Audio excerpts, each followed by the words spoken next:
Hi guys, I'm sorry that I am not able to give you this lesson in person, but we're going to go through chapter 21. This is the evolution of populations, also known as microevolution. This is a really nice transition between what we know about evolution and what we actually just finished talking about in the genetics unit. So microevolution is a change in allele frequencies in a population over generations. Um, is if you look at a population, they have what we call a gene pool. A gene pool are all the alleles for all the different loci, so all the genes in a population. Um, and the population are a group of individuals that can interbreed and produce fertile offspring. So basically a group of individuals that could reproduce with each other in a specific area. And then if you add every single allele from them, like we see in this image right here, that would be what we call population. Okay, so we're going to be looking at the genetic variation that we see. So the variation due to the amount of genes or alleles, and then kind of the changes that we see in phenotypic variation. So the phenotypic variation will reflect the genetic variation. So when we're actually studying a population, we use this thing called the Hardy-Weinberg equilibrium. Basically, what the Hardy-Weinberg equilibrium says, frequencies of alleles and genotypes in a population remain constant from generation to generation if you meet the following conditions. So non-evolving populations will have no mutations, will have random mating, so that means that there isn't a preference for who you mate with. There'll be no natural selection, so certain traits aren't better than others.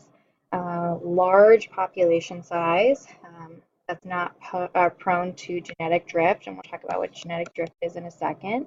And no gene flow, which essentially means no migration, no immigration and emigration.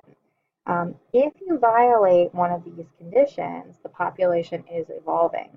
And essentially what we use Hardy-Weinberg for is kind of like a null hypothesis. It's a hypothesis of no difference. If the population is not evolving, okay, there should be no changes. It should be exactly the same. It's very, very rare for to have a population of Hardy-Weinberg equilibrium, but it is possible. Most of the time, something is violated. And we'll talk about kind of how we determine if something is in equilibrium a little bit later. So we're going to go through and just talk about each of those conditions. So number one is mutation. We spent some time talking about this in the genetics unit. So there can't be any new genes or alleles or anything that arise by a random change in the gene pool. Remember that a lot of mutations can be neutral, some can be harmful. Occasionally you get a beneficial one. The mutations that arise in the population have to be heritable mutations. They can't be something in non-heritable cells. So typically these are going to be either in gametes or in single-celled organisms that when they reproduce, produce more of the population, as opposed to like in humans where these mutations have to be in egg and sperm in order for them to be passed down. Prokaryotes and viruses tend to have high mutation rates because the way they reproduce is much faster and they don't have to find somebody else to reproduce with. Natural selection is another one of the conditions, so there can't be any natural selection to be in Hardy-Weinberg equilibrium. This basically just means, if you think back to the beginning of the year, there's differential success in reproduction rates because certain alleles are certain phenotypes, okay? So remember that the alleles code for those phenotypes, allow those individuals to survive and reproduce better, okay? So there has to be some type of differential success for natural selection to take place. Typically, there is a better phenotype in a population, so and we want to see if natural selection is occurring in the population, then Hardy-Weinberg equilibrium is not happening. So just a couple of examples. The allele that gives DDT resistance for mosquitoes is something that would rapidly maybe change in frequency in the population because it's a beneficial allele. So those individuals that have that trait will survive and reproduce more, making the next generation have a higher frequency of those alleles. This could cause a population to evolve over time. Um, and Lots of different examples for natural selection.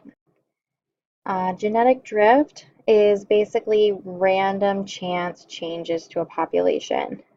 So if you look at like these little beetles up here, maybe in the generation you have 75% of one allele, 25% of the other. By random chance and just the way that they reproduce, probably because it's a small population, um, maybe next generation there's 71% of the dominant allele and 29% of the recessive allele. Random chance, and this tends to be more obvious in small populations. Large populations, though there is some variation, tend to stay pretty close to those probabilities. It'd be like if you were flipping a coin. It's possible to flip a coin and get maybe 5 heads in a row. But if you kept flipping a coin maybe 500 times in a row, eventually you're probably going to get pretty close to that 50-50 rate that we would expect. Um, the way that you can the way that genetic drift can happen more spontaneously to kind of give you that small population and change things pretty quickly can be from the founder effect and the bottleneck effect. The founder effect would be if you had a mainland population right here, maybe of like little ladybugs or beetles, and some organisms travel to a new location, and by chance mostly red ones happen to travel that distance. Um, that random chance that caused only those individuals to travel to the new location and found that island could reduce the diversity and change the allele frequencies. Or the bottleneck effect. So you have an original population with lots of variation. Some type of natural disaster or a major extinction event happens and there's very few individuals that survive, it could be possible that the individuals that survived, that surviving population just isn't as genetically diverse as it was before. This actually happened with cheetahs. Cheetahs are about like 99. If you look at all cheetahs, they're 99.9 whatever percent identical to each other because there was a bottleneck event that happened thousands of years ago in Africa. But since then, there actually is very, very little genetic diversity, which is something conservationists are trying to preserve as much as possible for the cheetah population these days.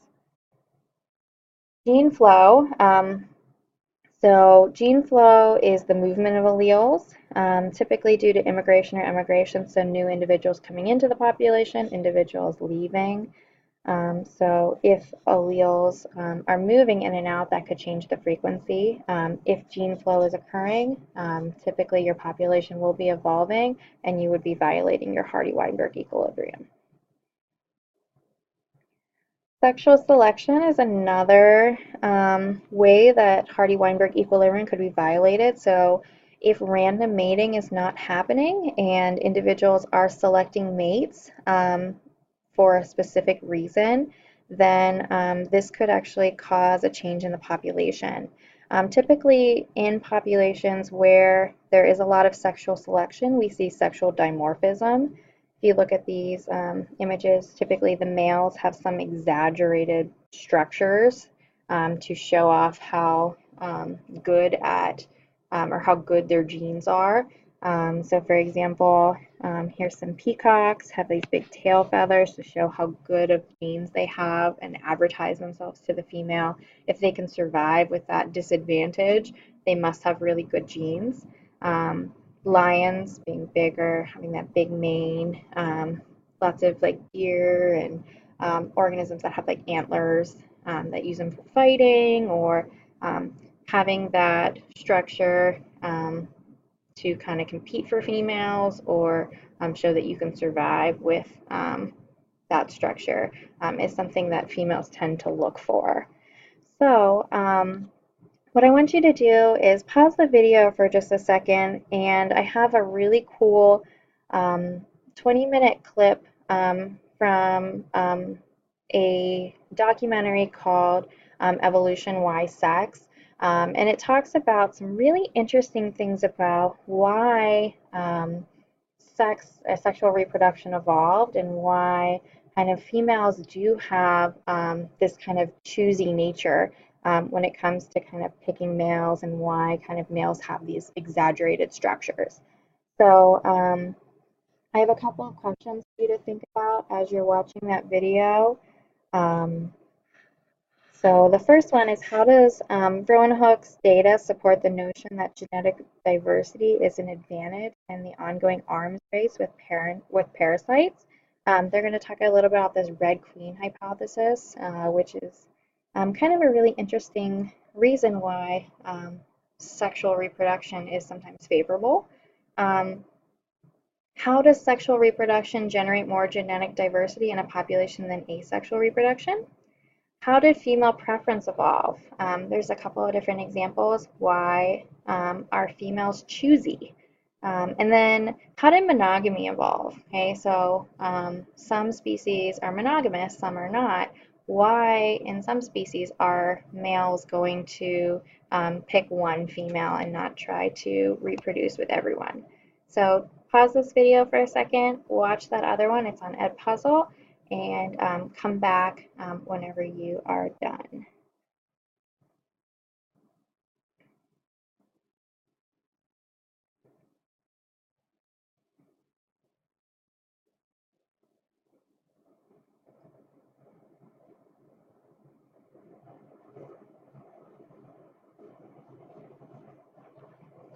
So hopefully you enjoyed that video. It's one of my favorites. When you were looking at the asexual reproducing fish compared to the sexually reproducing fish, I hope you noticed the advantage of sexual reproduction in terms of being able to withstand parasite load. Um, Having the ability to stay one step ahead of parasites can be beneficial to survival and reproduction, and so the population continues to evolve. What's really interesting about it, though, is that when they were talking about that red queen hypothesis, these populations don't stop evolving. Okay, as the fish evolve, the parasites evolve with them, and then the fish have to evolve in response to that, and then the parasites have to evolve. So sexual reproductions are able to kind of keep up with this arms race, which is something that makes sexual reproduction beneficial. Later in the video, you saw something about female preference. Because females have so much investment, typically in the offspring compared to males, females have to sometimes carry or produce these big eggs with lots of things in them to kind of help early development, or sometimes they have to carry a baby until it can be born. And then after they have the little babies, they have to care for them until they're able to take care of themselves. That's a lot of energy investment, and females only do that because and they want those offspring to survive. And because they put so much effort into it, they're going to pick the male that's going to give their children the best possible chance of survival. And they're going to be really, really picky about who that is because they put so much time and effort and nutrients and everything into raising those babies. The video ended talking about monogamy. What's really interesting, in some populations, certain individuals the females just can't do it alone. And so males, in order to help their offspring survive, will pick a specific female. We see this a lot in birds and some mammals, but the males will help the females raise the young, but this is really only if they believe it is their offspring. There are some birds that try to kind of beat the system and mate with another male and then have another male raise them. But if the male finds out that the female was cheating, she actually or he tends to actually leave her because he's not going to put the effort into raising babies that aren't his. So it's kind of it's not beneficial for a female if she thinks she's gonna get caught. It's not beneficial for her to leave the current male that she's with. But that's not to say that that doesn't happen. The video kind of goes on to talk about that a little bit more a little bit later. So if you have any questions about these, bring this with you next time to class. But I thought this was an interesting video to kind of show you the evolution of sex and why that's kind of important. So when we're thinking about microevolution, when microevolution starts to happen, we can actually see changes to a population over time. We call these we call this selection. So depending on how those changes are occurring in the population, we can see selection happening in a variety of different ways. So directional selection is one possibility, disruptive selection, and stabilizing selection. So I'm going to show you what that looks like. So our original population, you can see it above, has a variety of phenotypes. This one happens to have colored mice. We could look at any trait, and you could put any trait on that axis with the frequency of individuals on your y-axis. Directional selection favors one of the extreme phenotypes. It could be, in this case, the dark. It could be the really light. The current environment favors that, and as a result, the population will evolve to be a little darker, or will evolve to be a little lighter, but one of the extremes. Disruptive means that the two extremes are favored, okay, and the intermediates are not beneficial. So maybe these mice live in an environment with really dark rocks and snow.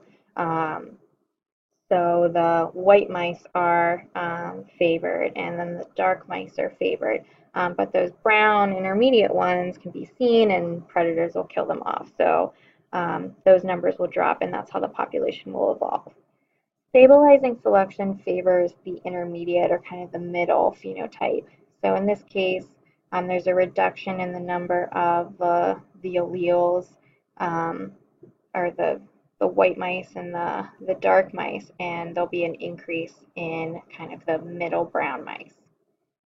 So what we're going to do now is just kind of pause the video for a second, and we're going to see if we can work on a couple of problems to analyze and kind of practice some of the skills that we have. So pause your video, and you're going to go to OneNote, and you're going to open up your microevolution practice. So this microevolution practice can be found on OneNote, and this is just a good way to kind of practice some of these topics and ideas.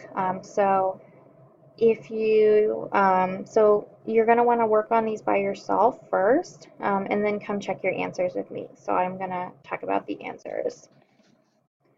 So the first one says, which of the following is or are true of members of the same population? Select all that apply. So a population, if you remember back to the definition, are a group of individuals that live in the same area and can reproduce and produce fertile offspring. Okay, so they would share the same gene pool, interbreed, produce viable fertile offspring, and over time the frequencies can change. So if there are selective pressures, immigration or emigration, you might see changes in that population. Any one of those conditions that have to be violated for Hardy-Weinberg. Okay, so for number 2, it says if a population experiences no immigration or emigration, is very large, experiences no genetic mutation, has random mating, and there's no selective advantage for any one genotype, which of the following could you predict about the population? The population will evolve, but more slowly than normal. That's not true. You can see here we have all 5 conditions for Hardy-Weinberg. The allele frequencies in a population's gene pool remain virtually the same as long as these conditions continue to be yet. Excellent. As soon as they do change, your population will violate Hardy-Weinberg equilibrium and will start evolving.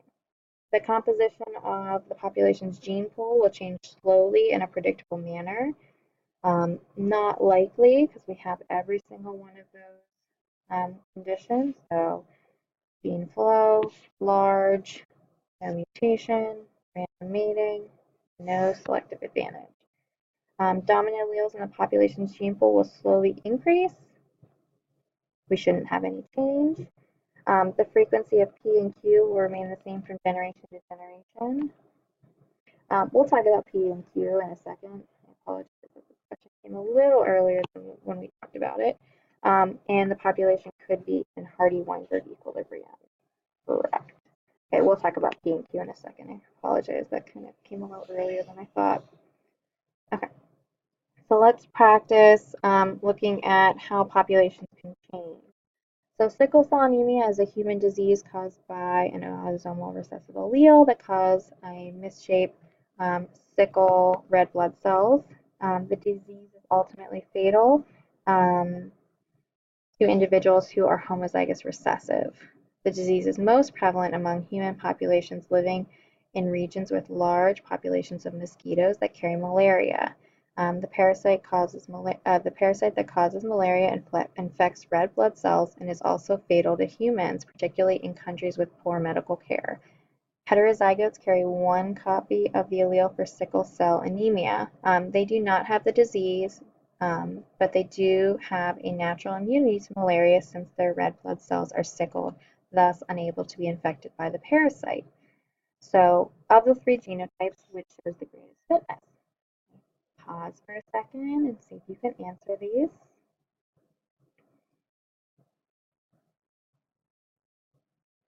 So the one with the greatest fitness would be your heterozygous. Okay, so heterozygous individuals are able to survive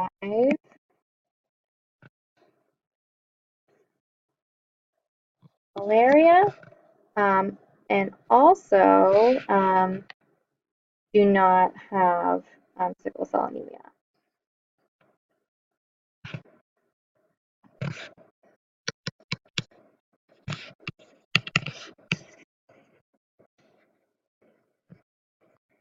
As a result, because they are able to survive, plus don't survive don't have sickle cell anemia, they are able to reproduce. So, okay. And essentially reproduction shows the highest fitness. So anybody who can reproduce has a high level of fitness. So which selection or mode of selection would this be? Let's see how the population changes over time. Okay, so here's the number of individuals. I'm going to put a little a here. Okay. Maybe initially I have a population that looks like this, a nice bell curve. This is actually going to be your stabilizing selection. You'll have a higher proportion of heterozygous over time because they have the survival advantage.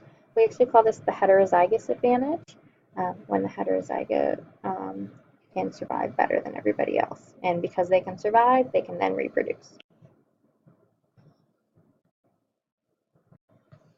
Okay, so we're going to go back to the PowerPoint for a second, and I want to talk about how we do calculations with Hardy-Weinberg equilibrium.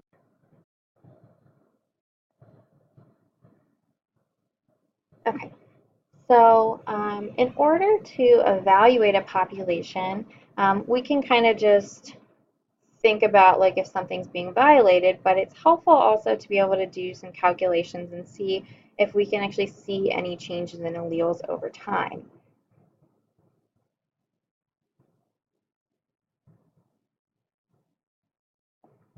Okay, so this works best when there are two alleles at a locus. The dominant allele frequency is what we refer to as P. The recessive allele frequency is what we refer to as Q. And so these are going to be, the frequency is going to be a decimal. So if, for example, P is 0.25, our Q should be 0.75. P plus Q will always equal 1, okay, because we have two alleles, and the frequency should add up to 1. At equilibrium, we have this condition. P squared plus 2pq plus q squared equals 1.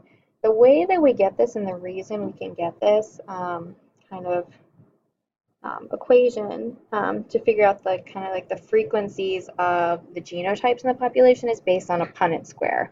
So if you look here, I have one possible way to multiply the probability of having a big A and a big A, so the dominant allele. The probability of the dominant allele would be P. Okay, so if we're using my example up here, this would be 0.25, okay, and 0.25. The probability of having two of the dominant alleles would be 0.25 times 0.25, which is kind of what we get when we put them together in this box, and that's what we call P squared. There are two possible ways to have a heterozygous individual. I could do it this way with this dominant allele and this recessive allele, so 0.75, 0.25 times 0.75, okay, is 1 PQ. And then I have a second way to get PQ, okay, with this dominant allele and this recessive allele. So 0.25,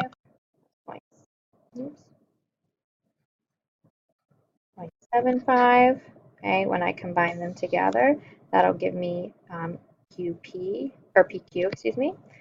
So I have two ways to get to get a heterozygote, and that's the probability of having the dominant allele. So the probability of having a heterozygous individual will be 2 times 0.75 times 0.25. And then to have homozygous recessive, okay, that would be, in this condition, 0.75 are my recessive alleles. So to have two recessive alleles that are independent of each other, one from mom and one from dad, the probability would be 0.75 times 0.75, which would give me my Q squared. This should also add up to 1. Okay. We will be using this and we will be using some chi-squared analysis to analyze populations with this.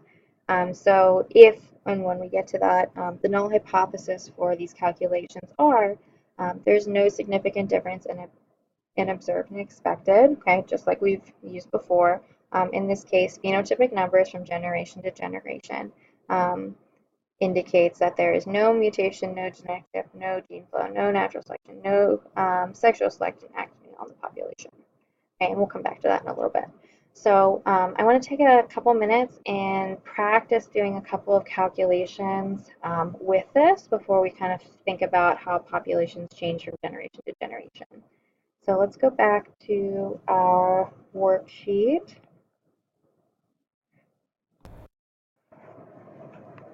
So we're going to be doing 4, 5, and 6. So 4, 5, and 6. If you want to pause the video for a second, try them yourself, and then come back, you can do that. Shift my computer a little bit. Okay, so let's look at this first one.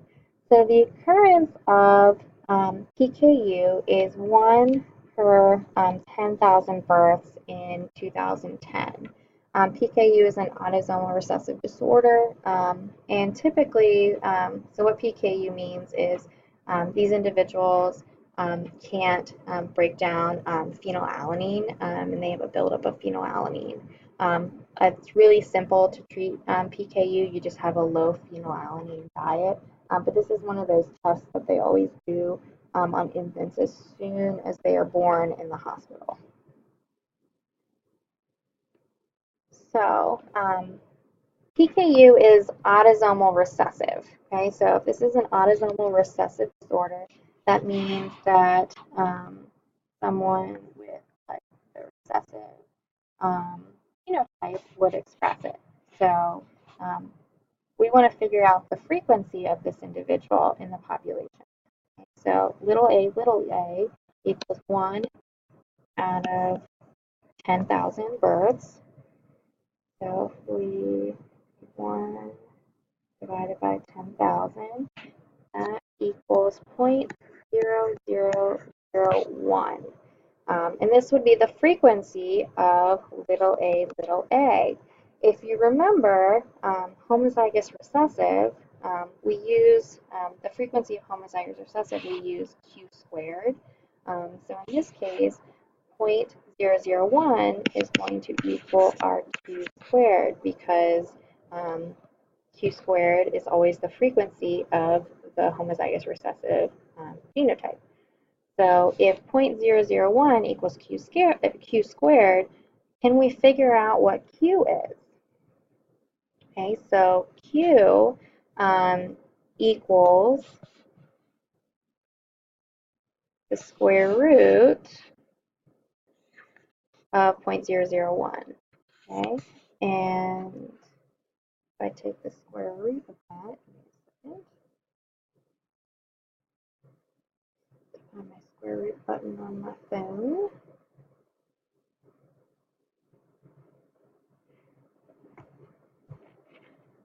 0.01 equals q. Okay, if I know what q is, can I figure out what p is? Sure can, because remember, p plus q equals 1.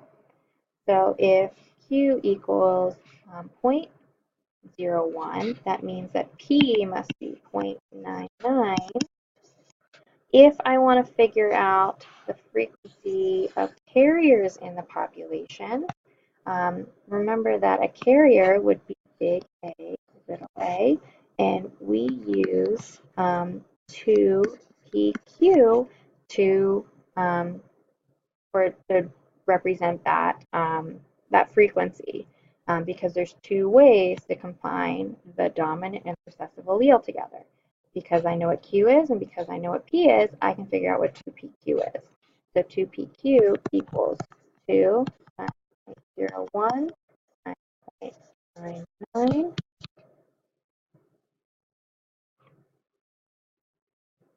And I'm going to get 0.198.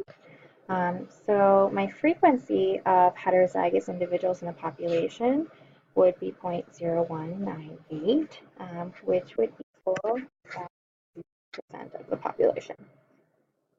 Let's try another one. A widow's peak is a V-shaped point in the hairline in the center of the forehead. Without a widow's peak, these fields join in the middle of the forehead, so as to give the hairline, so that the hairline runs straight across. The incidence of no widow's peak in North America is 60%.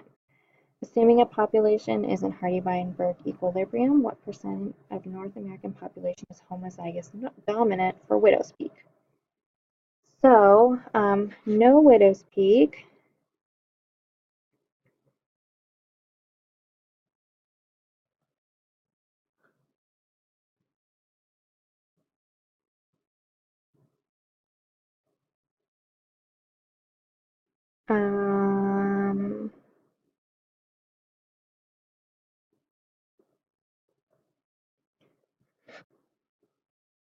What I have to also tell you is that widow's peak is dominant. I must have forgot to put that in there. So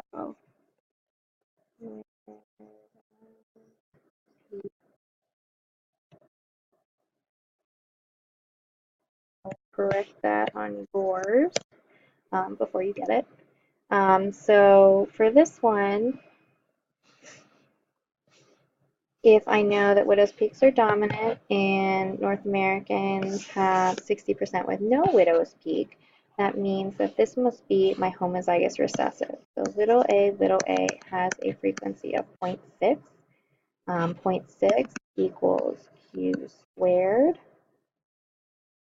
So let's figure out what Q is. So I can take my square root.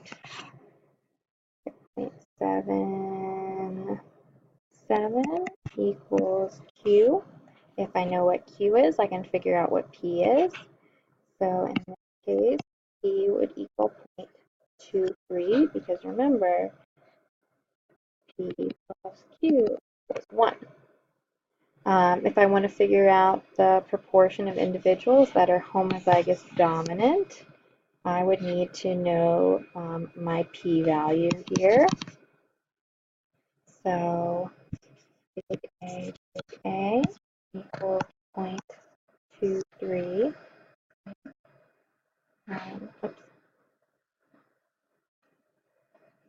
Equals p squared, which equals 0.23 squared. And this is going to equal 0.0529.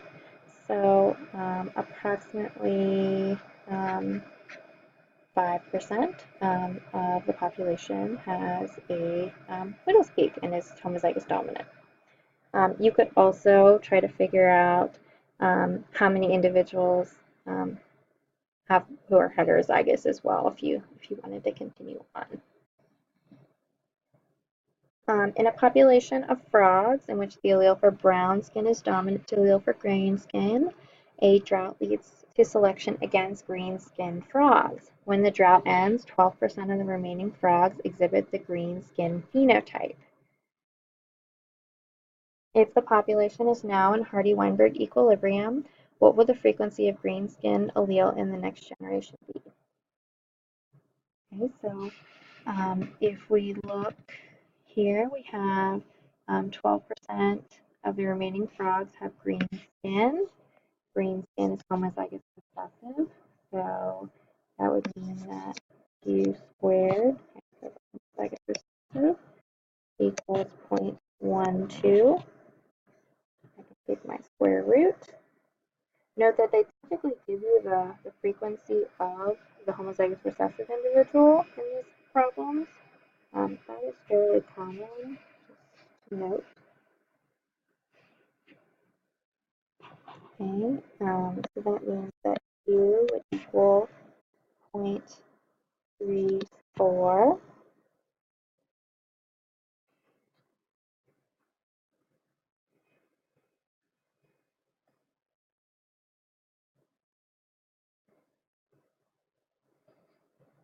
Okay, if I know what Q is, I can figure out what P is. So P equals 1 minus Q, 1 minus 0.3 squared equals 0.66.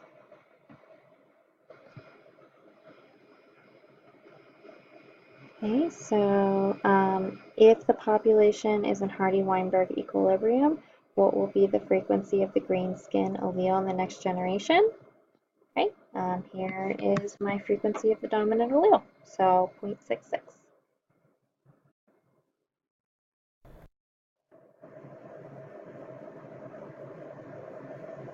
Okay, so now that we've kind of done some Hardy-Weinberg calculations, let's see if we can apply a little bit more analysis to see kind of how these numbers change from generation to generation and how we can use this information to determine if a population is evolving or not. So, in this example, we have two alleles, and we're going to look at some flowers. So we have a red flower, some pink flowers, and some white flowers. What's good about this situation is you can actually phenotypically see the difference between the heterozygous and the homozygous dominant and recessive, so that's kind of nice. So what we're going to do is we need to first calculate the number of copies of every allele. So if we want to see how this population is changing from generation to generation, this is another way that you can go about kind of looking to see if there's a change. So if you remember, the way that we did it before was we used kind of the proportion that we saw in the homozygous recessive, and we kind of, that was our Q squared, and then we kind of went backwards from there to kind of figure out um, how much of that we would possibly expect to see in maybe the homozygous dominant or the heterozygous, or what is the frequency of the dominant allele or the recessive allele. This is the way you can go about solving these problems if you're actually given the number of individuals in the population expressing all of the possible traits, which sometimes you're not. So you kind of have to figure out what you want to do. So in this situation, because we know how many homozygous dominant we know how many heterozygous, we know how many white, we can figure out allele frequencies using the actual numbers that were given. In the previous example, we kind of had to use the calculations to figure it out. In this one, we can actually use the numbers we're given. So the amount of dominant alleles would be 2 times the number of homozygous dominant, okay, because each homozygous dominant has 2 alleles. And then we're going to add sorry. Okay, so sorry about that phone call. When we know the actual numbers, we can calculate how many of each allele. So for the homozygous recessive, there are 20. Um, there are 2 of each of those recessive alleles because homozygous recessive has 1 and 2. And then there is 1 white allele in the heterozygote. So what we can then do with that is actually calculate the frequency of each allele. And this is the known frequency of each allele because we were actually given the number of red flowers, pink flowers, and white flowers. We didn't have to estimate or kind of figure it out like we did before. We actually know it, so we can kind of calculate what we have. In this case, for the P frequency, that would be 800 divided by my total number of alleles, which is 800 plus 200, which would give me a frequency of 0.8 or 80%. Remember, P plus Q equals 1, so 1 minus P equals 0.2, so 20%. So in this example, we can actually calculate the frequency of alleles for every single one because we know them. In the other example, we can calculate the frequency of alleles of the homozygous recessive because that was what we know for sure, and then we kind of had to estimate what we expected to see for the other ones. So let's kind of look at what we can do with this. So remember that this is the frequency of alleles in our gene pool. So 0.8 for the dominant, 0.2 for the recessive, okay, and it's random chance what's going to be pulled. So each egg has an 80% chance of having the dominant, 20% chance of having the recessive. Okay, same thing when we were looking before, okay, with our Punnett square, okay. That's just a different way to look at it. Okay, and then to calculate the frequency of what we expect to see, okay, we can use those P and Q squared. This one is just as accurate as the other way to solve it. You're just kind of going about it in a slightly different way, but you do get there, get to the same place. So to get P squared, it would be 0.8 squared. Okay, to get our heterozygous, it would be 2PQ, which would give us 0.32. To get our Q squared, it would be 0.04. Okay, and this would be what we would expect to see in the next generation because of what we are currently working with. So What you would do with this is you would actually look at the next generation's numbers and see if the next generation's numbers are significantly different from what we expected to see. And that's where we're gonna go next with our chi-squared. We're gonna compare what we expect to see, which are these values. Okay, so these are what we expect, and we're going to compare them to what we actually observe in the next generation. Okay, so let's go and do that practice. If we can go back to the other sheet. So this activity guides you through kind of how to do Hardy-Weinberg and do chi-squared analysis for it. If you want to follow along with me, follow along. If you'd like to pause and try it yourself, that's totally fine. So we are given a population of guinea pigs. The dominant allele R is red fur, and the recessive allele little r is white fur.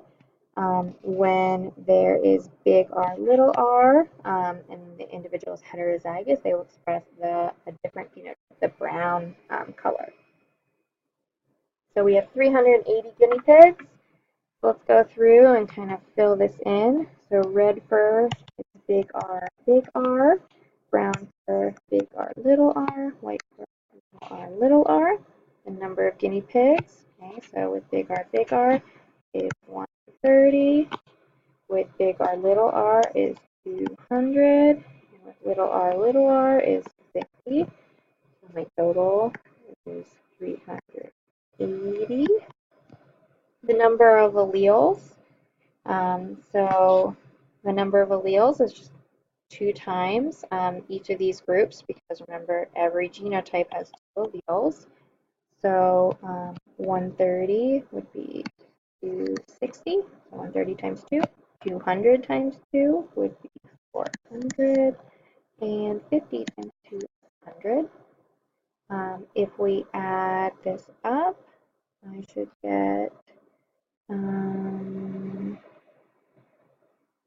760.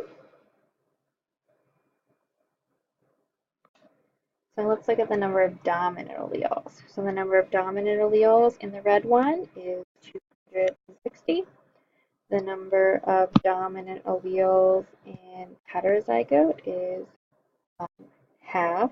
Okay, so there's only one dominant allele here, so it's 200. And then the number of dominant alleles in homozygous recessive would be 0. If I add those together, that would be 460. The number of recessive alleles. So there are no recessive alleles in this genotype. There is one copy, so 200. And then in homozygous recessive, there are 2 recessive alleles. So all of the alleles will be recessive. 300. If we check, they all add up to 760. So let's go and calculate the allelic frequency for big R, so P. This is going to be 460 divided by 760.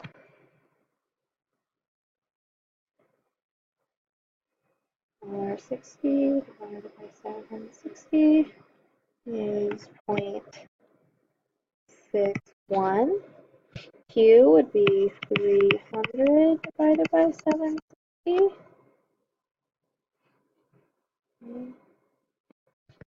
0.39. Okay, and this is because we can easily calculate it doing this way, because we know, because the heterozygous has a third phenotype, so we can easily do it this way. In the next generation, there are 400 guinea pigs that are born, so we want to calculate our expected frequencies. Okay, so if our allelic frequency for P is 0.61, P squared would equal 0.61 squared. And you might get slightly different answers based on if you are rounding. So that is totally fine. Yep, I am. I'm recording lessons because I'm not going to be here tomorrow. That's Mr. Rahula. Oh, that's okay. He made a video appearance. So 0.61 squared equals 0.37, and you can round as you see fit. 2 PQ, okay, so 2 times P, 0.61 times 0.39. So 2 times 0.61 times 0.39 equals 0.47, actually 48. And then Q squared would equal 0.39 squared, 0.39 squared, which equals 0.15. And if you add all of these up, they should equal 1. Give or take like a hundredth. Sometimes with rounding, you get a little bit more, a little bit less, but it should be 1. Okay, so let's calculate our expected genotypic numbers based on our genotypic frequencies. So if we expect to see for big R, 0.37, when we have 400 guinea pigs in that generation, I would expect to see 148 that are brown. Actually, not brown, red. Those are red. Okay, 0.48, 400.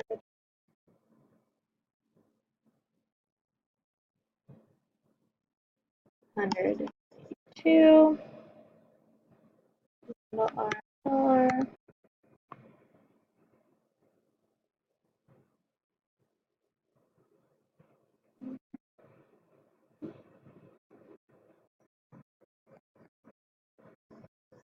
Okay, if we add these up, it should equal 400.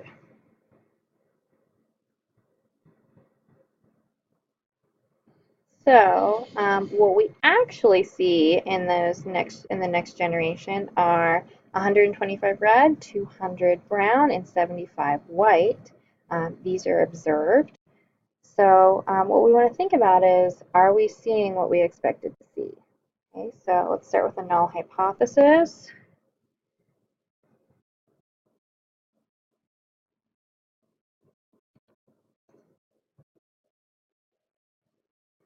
There's no significant difference between observed and expected.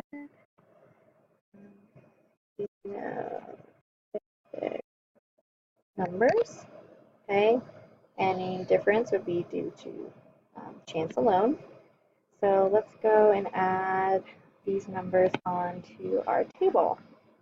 Okay, so we observed 125 red, 200 brown, 75 white.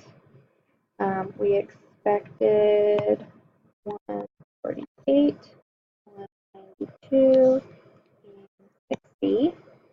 So let's go through and do these calculations. Okay, so observed minus expected squared divided by expected.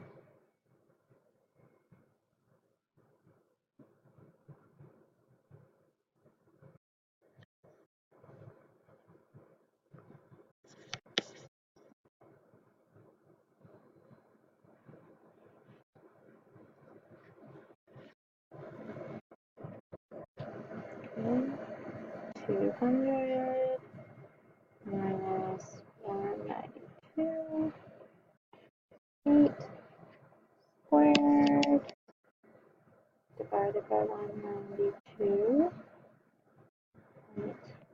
0.33, 75 minus 60 squared divided by 60.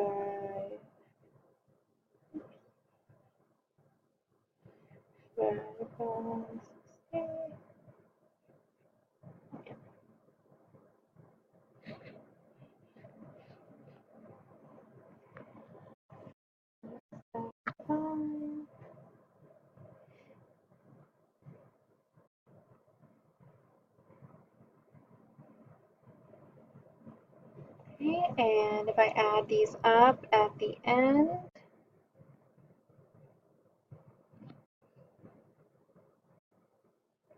3.57 plus 0.33 plus 3.75, so equals 7.65.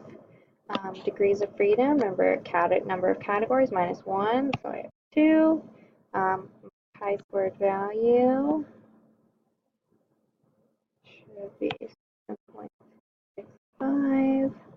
Let's go find ourselves a chi-squared table. Okay, so here's a chi-squared table. You may be working with one that's slightly different, but should give you the same results. So our value is 7.65. We have 2 degrees of freedom, so we're going to be looking at this as our critical chi-squared value. So what we want to think about is kind of where is this in relation to our 0.05. Remember, anything on this side, we can reject our null. Anything on this side, we accept our null. So 7.65 should be somewhere in here, indicating that we have a very low probability that our results are purely due to chance, and we should reject our null hypothesis. Okay, so let's go back and look at our null for a second. So it's going to be P is less than or greater than 0.05.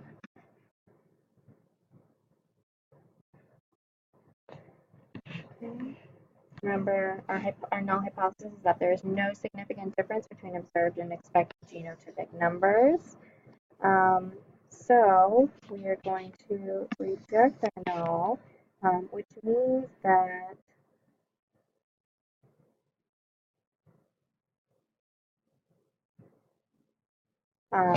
there is a significant difference between what we observed and what we expected. So we expected to see these numbers. Okay, well, we actually got these. Why would it be different? Okay, so why would our population be different? Our population could be different for a variety of different reasons. Maybe there's natural selection.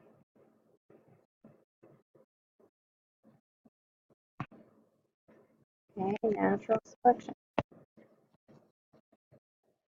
Maybe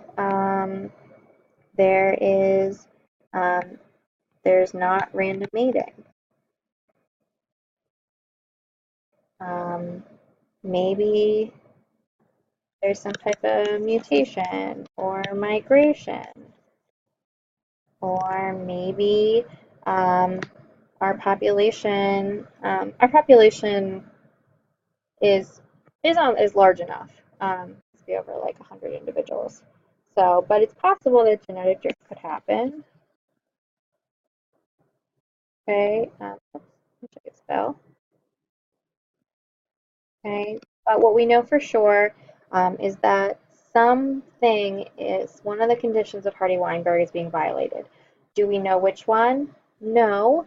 We can do a little bit more research and figure it out, but we know that something is causing our population to be different. Okay, so there are, I think, number 7 and number 8. There are 2 more for you to practice. Please pick one of them. You don't have to do both of them, but pick one of them. 7's a little bit more scaffolded to kind of help you go through the process, but you can do either just to kind of practice going through Hardy-Weinberg one more time.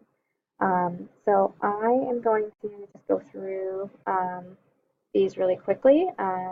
So if you, after you do yours, you can check with me. So in a certain population of newts, being poisonous is dominant over not poisonous. You count 200 newts, and 8 are not poisonous. So what's the allele frequency of the parent population? So there are 200 newts, 8 are not poisonous. So we know that poisonous is dominant. So P squared is going to be our condition, which is 8 out of 200.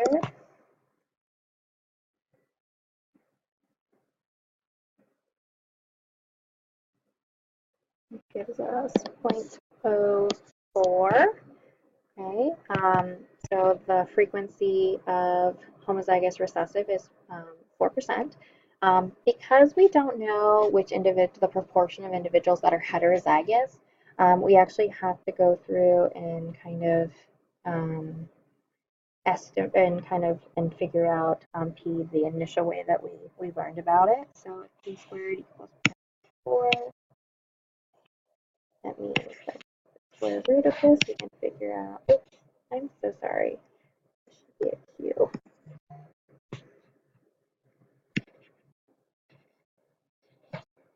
Q would be the square root of this, which equals 0.2. And that would mean that P has to equal 0.8. Okay. So 50 newts are washed downstream after a big storm and colonize a new pond. What do you expect the frequency and number of each genotype to be? Okay, what about the phenotype? So knowing our parent population, we can estimate what we would expect to see. So Q squared would be 0.2 squared, and that's going to equal 0.54, which we knew. 2 P2 would equal 2.2 times 0.8.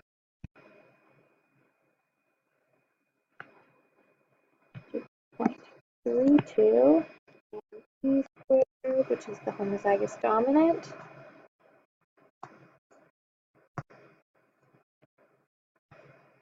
would be 0.8 squared, 0.64. And then we want to know how many of each phenotype. So if we had 50, you multiply all of these by 50.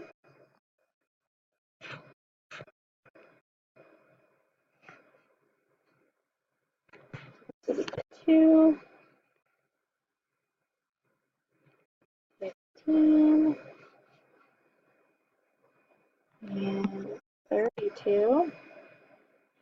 So the next generation, we actually were able to, they actually count the newts that wash downstream. There are 44 that are poisonous and 6 that are non-poisonous. This is what, is this what you expect to see?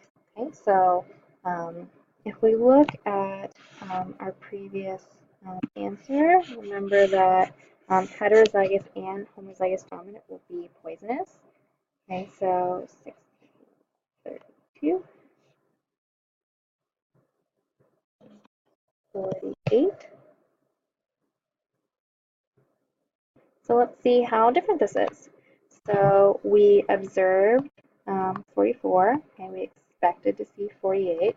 Remember, observed minus expected squared divided by expected. So we observed 44, we expected 48. Okay, for the non-poisonous, we observed 6, we expected 2. Let's do this math.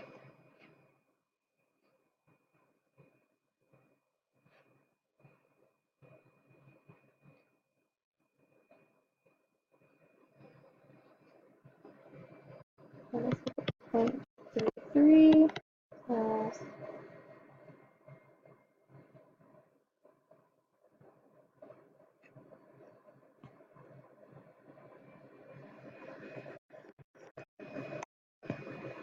8.3 3 is my chi-squared value.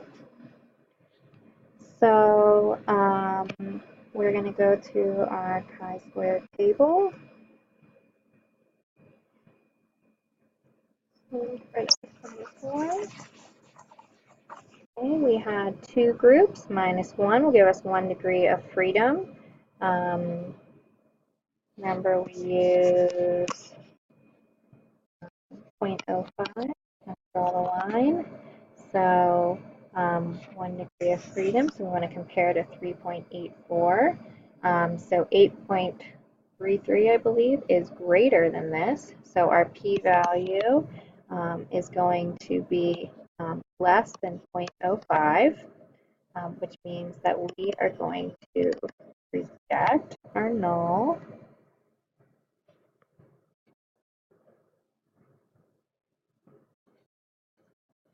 Our p-value is less than 0.05. We reject. Okay, and remember when we reject our null here, we're saying that there is a significant difference between observed and expected. So if you think about this, what is actually being violated? Okay, so let's kind of draw a graph to show how our population is changing.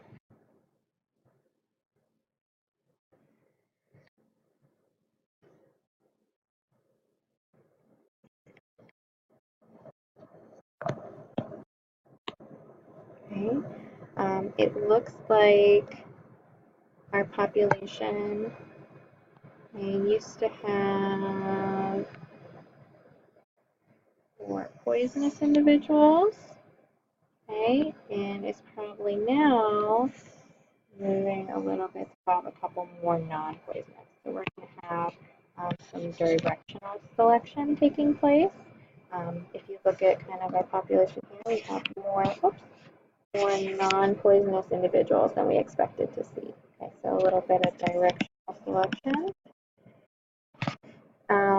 And what might be violated, so we don't know what condition is being violated by Hardy-Weinberg. Hardy-Weinberg does not, this chi-squared analysis does not tell us that. Maybe there's a selective advantage for individuals that are non-poisonous in this environment, so maybe that's better. This is also a really small population, so 50 individuals is super small, so we could possibly have some type of bottleneck event, like kind of like a founder effect, and some genetic drift that kind of is accounting for this this change. We don't know for sure though, but possible. Okay, let's look at the last one. Population of birds is established on a very remote island. The population consists of birds that sing, birds that sometimes sing, and birds that do not sing. Consider this population the P generation. There are 600 singing birds, 750 sometimes singing birds, and 950 non-singing birds. Several generations later, there are 900 singing birds, 900 sometimes singing birds, and 500 birds that do not sing. So let's see if we can use these genotypic numbers to determine if the population is in Hardy-Weinberg equilibrium or not. Okay. So initially we have 600, 750, and 950 birds. Let's do A. So we have 600. So we want to know first kind of what are our allelic frequencies. So how much A is there in the population? Okay. We use for P. Remember that P is going to be any dominant allele. So if there's 600 birds that sing, there would be 2 alleles for each of those. 2. So 2 times 600 plus the number of heterozygous birds. It's going to give us, because there's 1 dominant allele there, that'll give us the number of P alleles, and we need to divide it by the total number of alleles. population.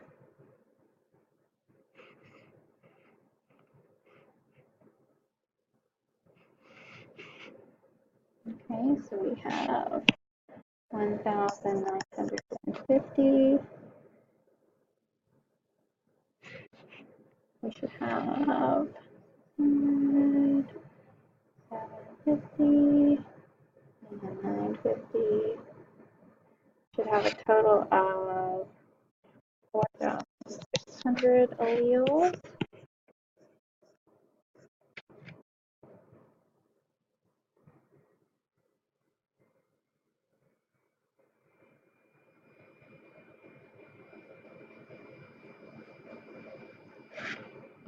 Equals 0.42. Okay, so what's the recessive frequency? 2 times 950 plus 750 by the total number.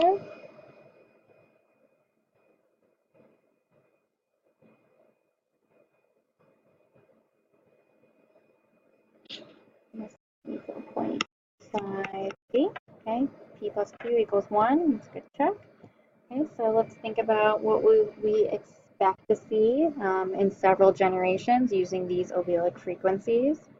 So AA is going to be our p squared, which would be 0.42 squared.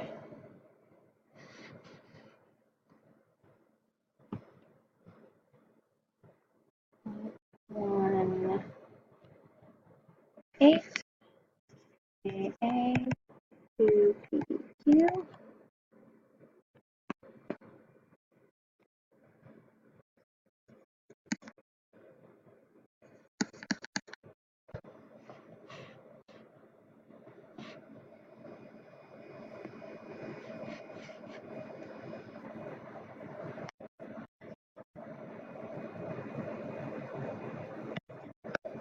Okay, 0.49.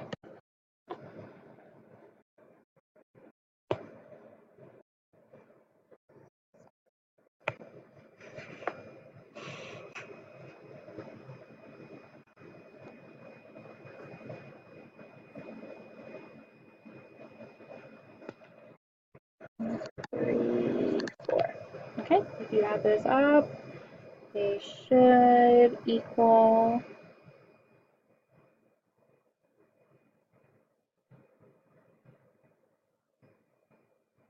okay, one. We're a little over, probably just due to rounding, but that's fine. So how many birds do we have for our generations later that we're trying to figure out?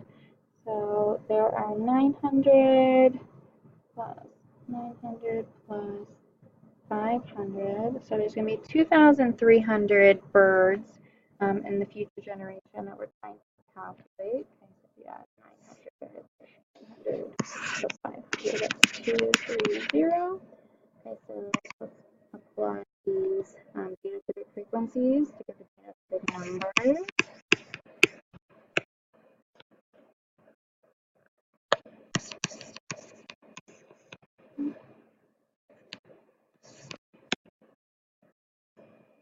One 8 times 2300 14. 1,127. 782. And what I will tell you, for these expected genotypic numbers, mine have actually all worked out to even numbers. But if you ever get a decimal, you don't have to round it to a whole animal. You can use the decimal. Okay, so these are going to be our expected. So let's compare our observed to our expected. So we have 900 singing birds. 900 are observed. So these are our observed numbers. Minus expected squared expected plus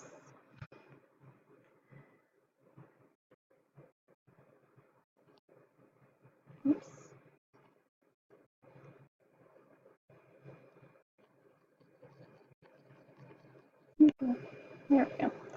900 minus 127 squared. 972 squared divided by 72. Okay, let me add those up to get our pi squared. Just looking at these numbers, this number is going to be ginormous, but let's see what it actually is.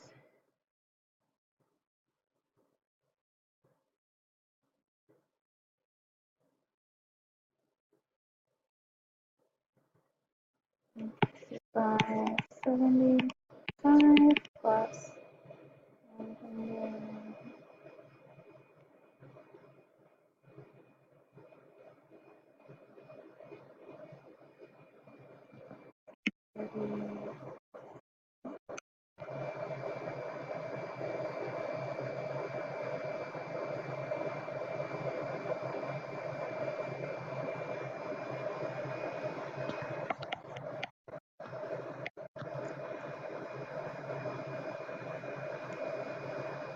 Add all of these up.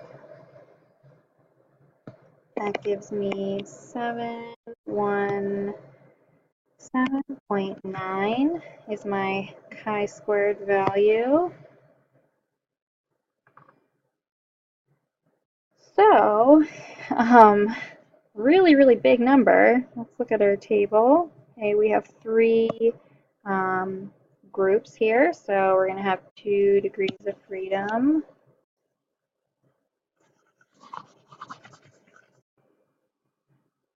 Okay, so we're going to be comparing to this. 700 and almost 18 is super high, so our p-value is definitely going to be less. So we are definitely going to be on this side and reject our null. Back here. So p is significantly less than this because this number is ginormous. We reject our null. So our null, remember, was that there is no significant difference between observed and expected. There is significant difference. Okay, you can actually just look at these numbers and know that there is a difference. So what you need to think about here is what kind of research would I have to do? This is a bird population, so I probably want to see if there's any sexual selection going on. Is one singing bird getting more mates? Maybe natural selection, maybe singing a lot is not is more beneficial or something like that. But for some reason, these singing birds seem to be doing a little bit better than those non-singers. So you would have to kind of do some research and figure it out. So bring your questions with you to next class, and we can talk about them. So if there's anything in particular that you want to go through in regards to microevolution. Okay, so have a good day, guys.